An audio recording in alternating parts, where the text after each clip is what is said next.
Unang-una, tama yun, Bombo diyan ano. Kumbaga kada may ganitong kalamidad sa atin, bagyo halimbawa, ay sumasambulat palagi sa atin yung problema ng basura. Tama yung binanggit mo, no, hindi lang ito ngayon lang nangyari sa atin. Maraming beses na sa iba't ibang lugar, no, na nakakaranas ng ganitong bagyo ay pag natapos yung bagyo ay sumasambulat nga yung sobrang dami ng basura. At ito yung isang kumbaga dapat talaga seryosohin ng ating pamahalaan, no, kung paano ito matutugunan. At ang isang pinupunto ng aming grupo ay wag lamang isisi palagi sa ating mga kababayan yung problema na ito.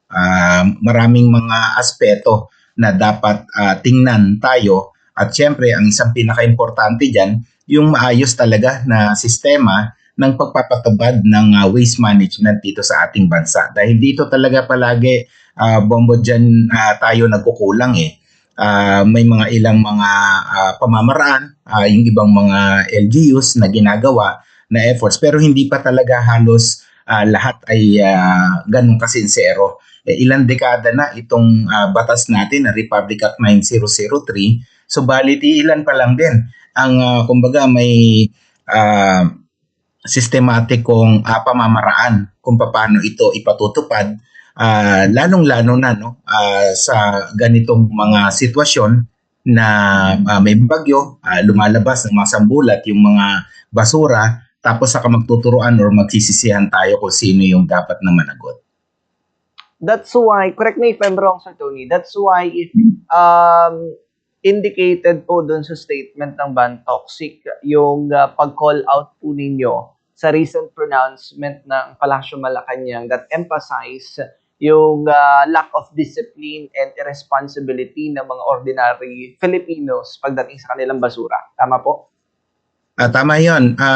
Lagi kasi natin ang nagiging kumbaga pwede nating sabihing scapegoat lagi natin eh, no? Yung ah, um, disiplina ng mga tao, kung saan dapat o kumbaga paano dapat sinupin yung kanilang mga panapon. Kung hindi naman maayos yung sistema at hindi kumbaga ipinatutupad yung ating batas dito sa ating bansa, ay talagang ganyan at ganyan yung mangyayari sa atin. At wag naman natin kumbaga sisi lamang no sa mga constituents natin yung ganitong volume ng klase ng basura, dahil may mga industriya pa eh nakasama din tayo diyan, no. Kumbaga hindi lang naman mga residente yung may ganitong klaseng dapat na pananagutan, kundi marami. At lalong-lalo na diyan, at yun nga din yung gusto nating patampukin, sa ilalim kasi ng batas halimbawa, Bombo, diyan malinaw doon na may mandato ang mga local government na magsagawa ng tinatawag na 10-year solid waste management plan. Anong nangyayari dito sa mga plano na to? Hindi natin dapat mararanasan yung ganitong klaseng sitwasyon kung maayos yung pagpapatupad ng ating mga plano, lalong-lalo na doon sa pangangasiwa ng ating mga panapon. Yung pondo na ginugugol natin dyan, hindi lang yan doon sa antas ng edukasyon, pagbibigay ng mga penalties at iba pa, kundi mismo yung sistema. Halimbawa, sa isang barangay or sa isang LGU, gano'n na ba ka-aktibo yung mga tinatawag na materials recovery facility? Ito kasi yung nasa batas natin, Bombo, dyan, no? Tinuturuan yung ating mga kababayan na mag-segregate ng kanilang mga panapon.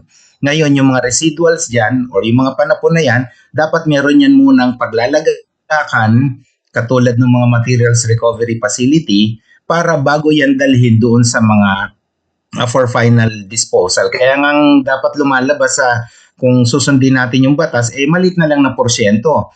10 or 15% na lamang no yung residual, yun na lang dapat yung ilalagak natin doon sa final disposal. Ibig sabihin ito na yung mga tambakan ng ating mga basura, yung mga sanitary landfill. Kaya nga dapat din sana, Bombo, dyan hindi rin napupuno yung ating mga sanitary landfills kasi natanggal na natin dyan yung mga biodegradable, natanggal na natin dyan yung mga residuals, rather mga recyclables at iba pa.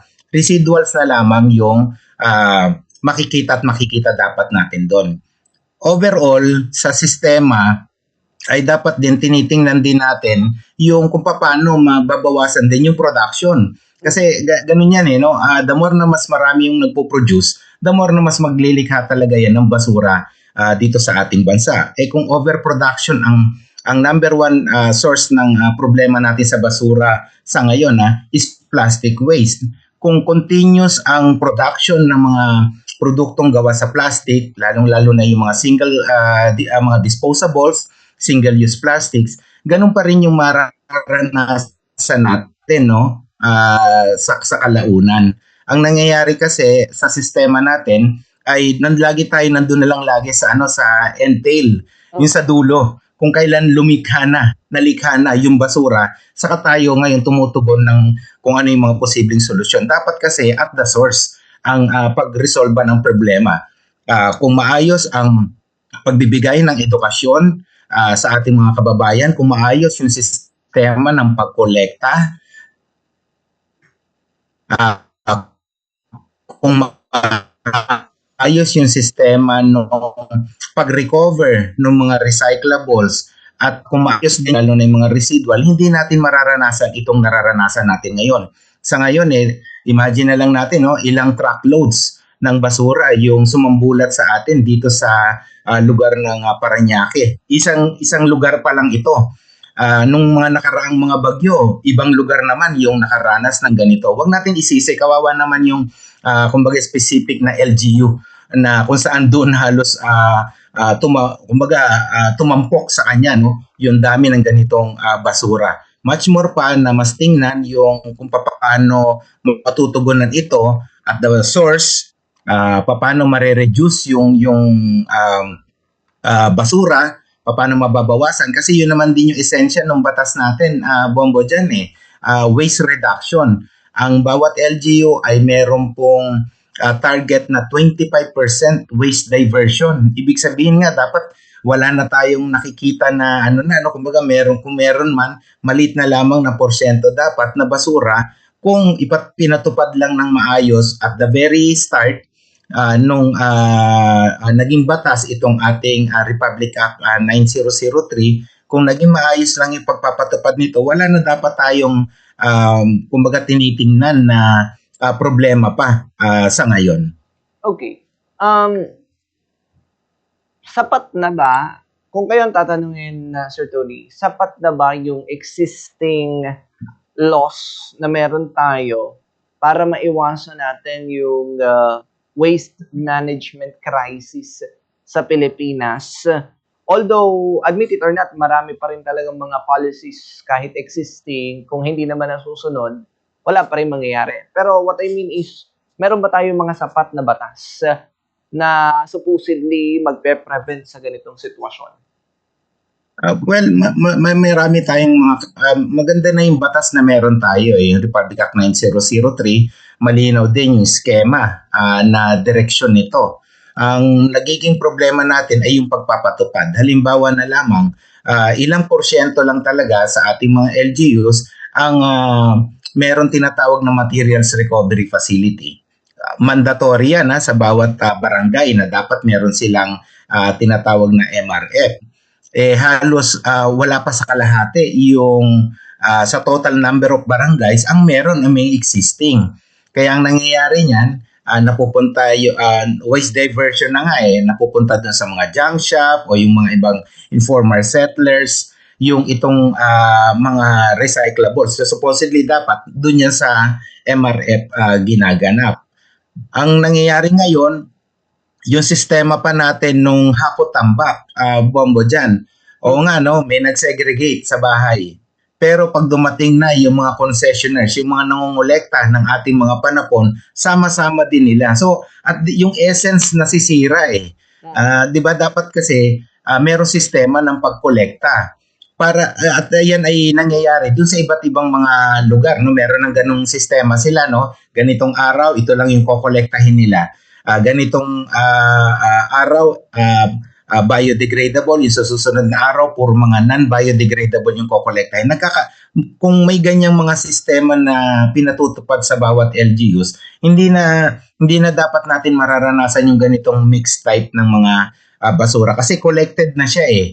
Kumbaga, nawawala na kagad yung ganong klaseng problema dito sa atin.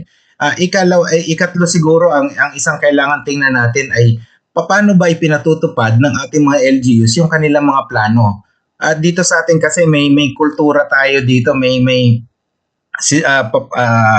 sitwasyon tayo dito, Bombo, dyan na kung saan pag ang hindi yan nagiging priority ng isang mayor halimbawa na isang local official ang solid waste management, ang nangyayari nadadivert even pati yung kanyang resources sa ibang pamamaraan, no? Imbis na dapat ito sana yung bigyan ng resources ng ating mga LGUs, bagkus ang nangyayari ay pinauubaya niya na lang doon sa mga concessionaire, sa mga nangongolekta. Kumbaga, binabayaran natin yan na Bombo dyan ang mga LGUs. Minsan, alam ko nga, may isang syudad dito sa Metro Manila na baon sa utang dahil hindi sa pagkolekta. Yung bayad sa pagkolekta ng basura. Kung hindi maayos yung sistema na yan, talagang ganun ang mangyayari sa atin. No? Walang mangungulekta kasi nga wala nang kumbaga kulang, limitado yung kanilang pondo. So maraming aspeto kaya nga nung mga nakaraang buwan o sabihin natin nung pagpasok pa lang nitong January, which is Zero Waste Month, isa sa ipinanawagan natin ay i-assess, i-evaluate yung batas na ito. Sobrang tagal na kasi, Bombo, dyan, 2 dekada mahigit na, wala pang assessment. Ang nangyayari, imbis na assessment ay nagpo-propose na kagad ng solution at doon pumapasok yung isang medyo, kumbaga, ang turing namin dito, Bombo, dyan ay false solution. Kasi ang mangyayari, hindi mo na nga tinugunan yung kung ano yung esensya ng batas na meron tayo, bagpos naglikha ka pa ng mas panibagong peligrosong programa o proyekto. Ito yung nakakabahala at ito yung panawagan ng aming grupo, lalong-lalo na sa ating pamahalaan. Kung titignan, Sir Tony, I don't know kung baka sakali ako kung meron kayong data or more or less siguro estimate, gaano karaming basura yung naipon doon sa ilog sa Parañaque at sa iba pang lugar na nag-trending ngayon sa social media? Nagbabase na lang tayo dun sa mga news reports sa Bombo dyan. May nagsasabi na more than 14 truckloads yung nakuha doon. Meron pang may mga iba additional pa dahil halos marami kasing ahensya at maraming mga grupo din yung nagtulong-tulong para talaga malinis kagad yung lugar kung saan nakita itong dagat ng tinatawag na dagat ng basura. Whether or not marami or konti yung nakolekta, pagpapakita talaga yan na meron talagang problema. May loophole, may problema yung batas na ipinatutupad natin kasi hindi dapat natin itong mararanasan kung maayos yung pagpapatupad ng ating batas at the source. Doon pa lang sa sa pinagmumulan nito. Ikalawa ay yung dito mapapakita yung overproduction, no? Halos karamihan ng mga basura na nakita natin, mga lumutang pa naman, halos lahat yan puro mga plastic waste. So ibig sabihin dapat i-consider na ngayon, lalong-lalo na kung matatandaan mo, Bombo, dyan, unang sona ng ating Pangulo, isa kagad yan sa binigyan niya kagad ng emphasize, no? Bagamat walang malinaw na programa, ang isa sa binanggit niya ay kung paano maging concerned tayo, no, doon sa plastic pollution, at doon na nga po yung isang naging dahilan kung bakit mas naging aktibo tayo doon sa Global Plastic Treaty na hanggang ngayon ay pinag-uusapan pa dahil nga din sa ang concern ng plastic pollution ay hindi lang dito sa ating bansa kundi maging sa iba pang mga bansa. Yan yung isang kailangan tingnan sobra-sobra na yung dami ng halos ang mga produkto na binibili natin, pagkain man ito o hindi, halos lahat dyan ay gumagamit ng mga plastic packaging. kung yan ang sistema pa rin natin, kumbaga, bombo dyan, sa dami ng LGUs na meron tayo dito, iilan lang mabibilang siguro sa ating mga daliri, no, kung iilan lang diyan yung merong tinatawag na ordinaryong kumbaga stricto talaga na nag-total ban, yung iba naman ay regulated, ibig sabihin pwede pang gumamit pero babayad ka. May certain fee na na kukuhain sa iyo, makikita mo na lang yan sa iyong resibo na meron ka palang binayaran na ganitong klaseng plastic bag. So kulang, hindi pa sapat yung ilang porsyento lamang ng ating bansa yung nagpapatupad ng ganitong klaseng mga regulation patungkol sa plastic waste. Dito mas nananaig yung aming grupo na talagang ang isang kakailanganin natin talaga dito ay total ban na talaga, no, sa paggamit lalong-lalo na nitong mga single-use plastic at mga disposables para talaga maiwasan natin to. At kitang-kita yan doon mismo sa dagat ng basura na nakita natin at dahil nga bunsod nga nitong bagyong Habagat. Okay. Ngayong pinag-uusapan po siyang muli, for sure, lilipas din na naman to. Sir Tony, mawawala na naman yung usapin ng basura, yung kailangang aksyon, yung hinihingi natin. Bilang Pangulo, anong dapat gawin para ma-address itong matagal ng problema sa basura at paulit-ulit na lang pong nagiging problema natin sa Pilipinas? Unang-una talaga, kailangan talaga ma-review, ma-assess itong ating batas. Tingnan natin kung saan tayo nagkukulang at yun yung palakasin natin. Tingnan natin kung saan tayo may mga kumbaga kaya na nating ma-determine kasi bombo dyan kung alin doon yung merong kulang na klase ng proyekto o kulang na klase ng programa at yun yung tugunan natin. Kung ang lahat ng ating mga kababayan ay well-equipped na in terms doon sa kung paano ba dapat mas mababawasan itong ating basura, tingin natin hindi natin mararanasan yung mga nararanasan natin ngayon. Ikalawa siguro ay pagdating dun sa polisiya, andyan yung batas pero syempre may kaukulang mga implementing rules and regulation yan na kailangan pa nating mas i-intensify, no? Mas palakasin pa. At kumbaga marami na tayong mga LGUs dito na merong malinaw na mga programa. Bakit hindi natin yun yung ating kumbaga i-amplify para mas ma-propagate pa ito? Ikatlo siguro bombo dyan, ang isa sa hindi talaga halos lagi pinag-uusapan ay paano natin mapapag-isipan na mapalitan yung gamit mula dun sa convenient natin ng paggamit ng mga plastic bags dun sa much more eco-friendly na klase ng mga materyales. At marami abundant yan sa iba't ibang mga lugar, yung mga natural na mga materyales. Dati nga, sabi nga, hindi nga nauuso yung sandbag eh. No, dahil ba yung ginagamit, bakit ngayon puro lahat sandbag na yung ginagamit. So, alam ko, dyan sa atin sa Kabikulan, marami niya, no? Hindi lang masyadong, kumbaga, pinopropagate, hindi lang masyadong well accepted dahil nga ang nangyayari, ibang bansa pa yung nakikinabang doon sa ating mga native na mga produkto na dapat sana mismo tayo yung tumatangkilik nito. At siguro yung panghuli bombo dyan, dito papasok yung pananagutan eh. Wag lang natin talaga isisi ito doon sa ating mga kababayan o sa atin mismo yung problema pagdating sa basura. May mga dapat managot dito bombo dyan.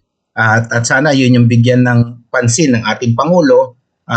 May issue ng transparency and accountability dito. Yung responsibility dapat wag lang din sa bahagi lang ng LGUs, no? Kasi kung titingnan natin yung batas, napakaraming ahensya ang kasama o kalahok dito sa batas na to na dapat ay nagpapatupad din ng kani-kanilang mga regulasyon. So maraming stakeholders ang kinakailangan para talaga maipatupad natin itong batas na to. At syempre, dapat ay nasa framework la tayo ng prinsipyo ng waste reduction and at the same time nasa prinsipyo ng zero waste. Dahil ang tumatampo kasi ngayon, Bombo, dyan ay yung mga forced solution katulad ng waste to energy, no? Parang ganun lagi ang nagiging lundo ng debate ay may problema ka ng basura at ito kaagad yung solution mo. Hindi po yan, no? Hindi po yan ang solusyon. At hindi rin yan, kumbaga, sumisira yung ganyang klase proyekto doon sa esensya mismo nung batas natin. Tayo pa mismo yung lalabag sa batas na meron tayo kung magpapatupad tayo ng ganyang klaseng programa. Mismo yung prinsipyo ng sabi natin, bawal magsunog ng basura pero susunugin din naman din pala natin itong basura na ito, no, na doon sa tinatawag na waste to energy. So hindi po yan yung solution eh. Ang solution po talaga dito ay patupad ng maayos, lapatan ng maayos at syempre panagutin lalong-lalo na yung mga LGUs o mga ahensya na hindi nagpapatupad ng batas na to. Diyan nga pumapasok Bombo dyan yung saan na yung mga plano, yung 10-year solid waste management plan. Dapat po may nag-evaluate at may nag-assess niyan eh.